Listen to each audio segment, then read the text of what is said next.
So I want you to kind of introduce yourself and just kind of tell me. Yes. Excellent. So tell me about yourself. Introduce yourself and anything. Are both of you from Macon? My name is Reverend Addis. I'm originally from Haiti and raised in New Jersey. And now I'm here in Georgia. Okay. And I'm the pastor of Threshing Floor Deliverance Church of God in Macon.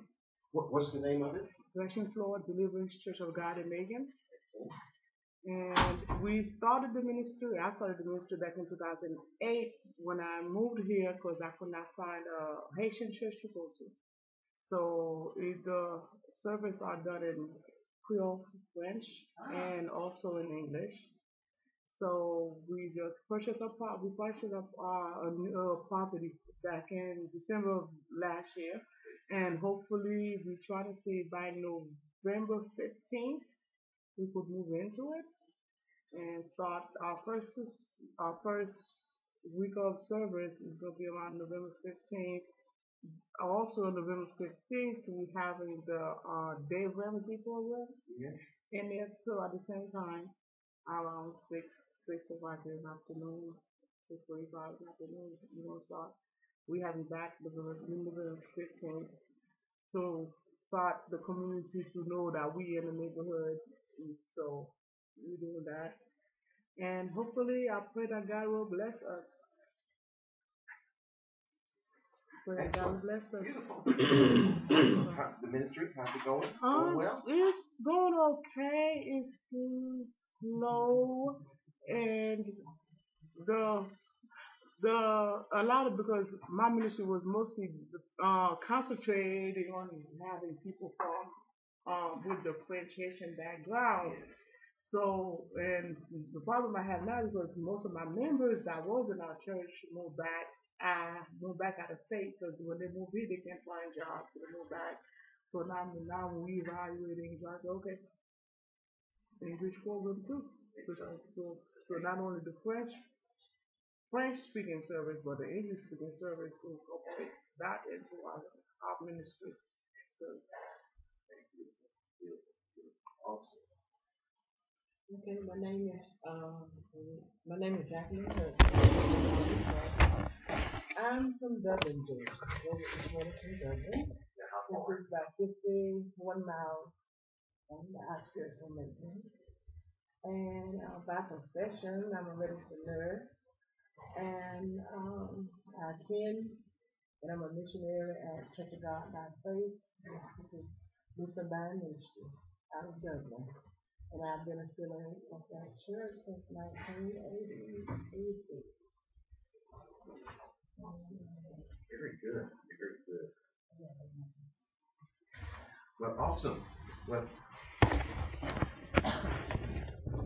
all right. Well, let's get started. Like you said, we are so appreciative of you being here, and we've got several objectives that we really want to do today.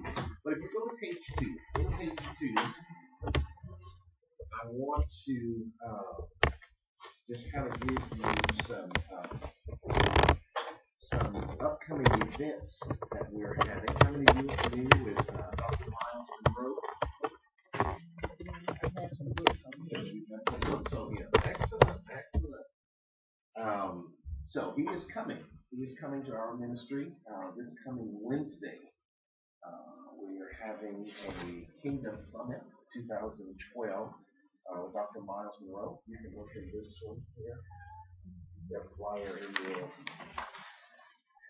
in your folder here. Dr. Miles, I had the honor and privilege of meeting him in 2010. Do I need to scoot back? You got me? Okay. In 2010, and we just really, kindred spirits, just really connected. So he's a partner with us and in our ministry and what we're doing. So he will be back in the city of Chattanooga, Tennessee, September 12th, 2012 at 7 p.m. at the Encounter Center. So definitely we would love to have you to ride ride up and come up. It would be a huge blessing. Another thing that I do, number two, it's September 20th. It's called the King's Court Conference Call. There's a conference call that I do twice a month, 20 minutes long, and it's just really giving leadership principles. And you see the number 559-726-1200. Also write this number down because I record each one of them. I've already done two of them. The playback number is 559-726-1299. That's the playback number. So you can call that number, 559-726-1299, and then they're going to ask you for a code. And that code is 247101#. And that will give you the previous lessons that I've done. So it's another great tool to really help both of you, because definitely God called us to be leaders. That's what we are. We were created to lead. And it's important that we understand that and really tap into that and walk through that. All right, let's talk about, I guess the first thing, I want to hear from you. Miss Jackie is from Dublin. Reverend Addis is in this area. Now, I need, and definitely Darcy lives in the area right now, but definitely going to be moving to Macon. This is what I need to hear from you. Explain to me what is going on in this area. Kind of explain to me. From all different angles, from a spiritual angle, from an economic, from a relational. I need to kind of really get some insight from you. You live in this area, so give me some insight. What are you seeing in this area? What do you see in this area? For one, I see a high unemployment rate. Okay. So we just say south, east. Okay, so high unemployment. All right, what else? And like I said, all different angles. It's from a spiritual side, economic side. I really want to kind of get an insight of what is going on in this area. Drugs problem, alcohol problem. Drugs and alcohol. And high level of high school dropout, uneducated adults. All right. Ms. Jackie, what are some things you see? What I see is that I see a lot young, I'm just amazed by the young people. They have a lack of knowledge about spiritual, economic, I mean, this is everything. I mean, it's sadness to see that. I mean, and I see they're not motivated. They very complacent in the state that they are in. They, and I mean, it's been laid on my heart for several years. So I always been talking, but I hadn't put it into action. But I want to do some outreach. I like to be able to teach our young girls and young men. I mean, to come up. I mean, they don't have to adapt to their surroundings. They don't have to say, well, I can't go any further. I'm stuck. I mean, it grieves me to see that. Okay, very good. All right, what else? What are you seeing? Let's talk about spiritual. What's the spiritual climate in this area? It's like when I come into Macon, for some reason, I see it's like the atmosphere change. The atmosphere change as far as like, you could sense like when you drive, like when I drive outside of Macon, you could sense a different atmosphere in the air. But when you hit Macon, it's like a dynamic attack, because like people are making it like they stuck, like something is holding them back spiritually. They're right. I'm like, everybody know Georgia. there's like a church in every corner, and yet everybody in front of their house on Sunday morning. Something is holding them back. Something is holding them tight. So it's something's wrong with that. What do you sense? Well, in Dublin, I mean, we have a great influx of people attending church. But the thing about it, they do all this attending, but it hasn't been a change in their life from attending. I mean, you would think you would see something different. They're pretty much like the people on the corner, you know. And so you don't see that change in them. You don't see the Christ in them. They don't walk inside the church. Some of them walk inside the church just for the free party. So, did I feel that right? Yes, do you feel I am? Okay. So how can we sum that up? Macon, Dublin is a bondage. A tax, bondage. Okay. Okay. Now, as far as churches in this area, a lot of them, but the members of the churches are small. So that you go to a church, you find all adults, grown, old. You may have found one kid, probably the person's grandchild, probably one. Or you go to a church where you find only kids, no adults.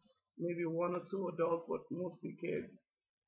Because the parents just want to get them out of the house on Sunday, so there's kids. So it's like in between, and the members, most churches I see so far that I seen probably have the most 25. If a church has 25 people in it, it's a good sized church for Macon, and that's sad, and that's very sad. But there's about 25 maybe. Maybe some church I go to, there's less than 20 people in there on Sunday morning. That's their regular members. So how big is Dublin? It's town. Okay. Dublin encompasses, plus we have other outlying areas, but I think it's two counties that's in our region. And I think overall it's probably around 47,000 people. But in Dublin per se, they have churches on every corner. And I really don't go to other churches that much because we have services at our church every Sunday. So but I have visited, in the evening service or somewhere else. But from what I'm talking to people, some of them pretty much take down, and some of them don't. And like our church, we have a very small congregation, about 75 people, and so that's I'm just devoting my time basically there. Mm-hmm. All right. And anything else? Anything else as far as this region that you see? Yes, right here. Okay, I'm not living here yet, but I see it a lot. And what I see is the attitude of Joshua David. It can be comfortable. There are some problems there, or some we're not grasshoppers. It's going to take some strategy. It's going to take some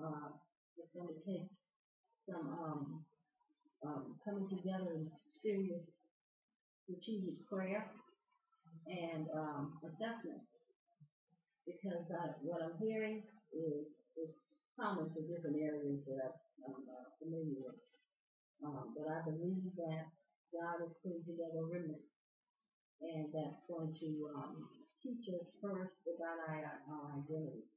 We need to know who we are, and then move forward from there, because it's not by chance that we are just the three of us in here, four of us in here right now, because God has moved up to something, and I'm very, very excited about it.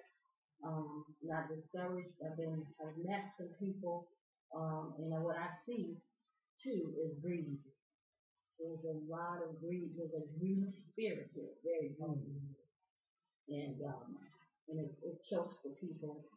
People just need to nurture them, love them, and help them to discover who they are. There's a certain identity.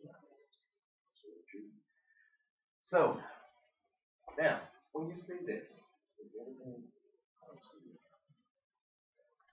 when you see this,